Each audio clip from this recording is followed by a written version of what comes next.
The whispers in the rain poured relentlessly, drumming against the windows of an old roadside motel. The neon sign flickered weakly, barely illuminating the deserted parking lot. Inside room 207, Emily sat curled up on the bed, scrolling through her phone, trying to ignore the unsettling silence between the raindrops. She was exhausted from her long drive, but sleep seemed distant. Then, a faint whisper. Emily froze. The sound was almost drowned by the rain, but she was certain she heard it, muffled, distant, but undeniably inside her room. Her breath hitched as she slowly turned her head, scanning the dimly lit space.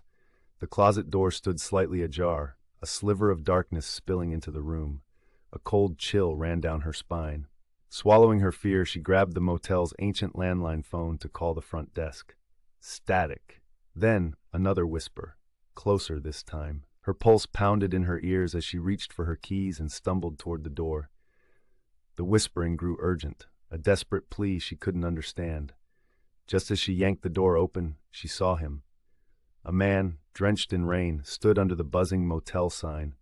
His face was pale, eyes hollow, his wet clothes clinging to his frail frame. But what made Emily's blood run cold was the news alert that popped up on her phone. Shop police seek missing man in connection with serial motel murders, last seen near Greenway Inn. The Greenway Inn. The very motel she was in. The man's lips moved, forming the words she now understood clearly. He's in the closet. Emily barely had time to turn before the door slammed shut behind her, cutting off her scream.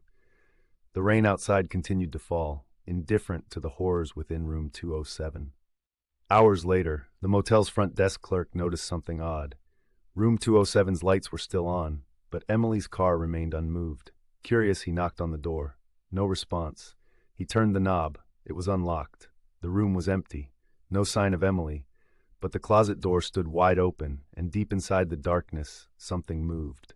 A whisper. Soft, pleading. Help me. The clerk took a step back, heart hammering. His trembling fingers dialed 911, but before he could speak, the whispering stopped. The line went dead. Did Emily vanish like the others? Or was she still there, lost in the shadows of room 207? Some say the whispers continue, especially on stormy nights. If you ever stay at the Greenway Inn, listen carefully. You might just hear a voice calling out from the closet. If you enjoyed this chilling tale, don't forget to like, share, and subscribe for more spine-tingling stories. Stay safe, and always check your closets.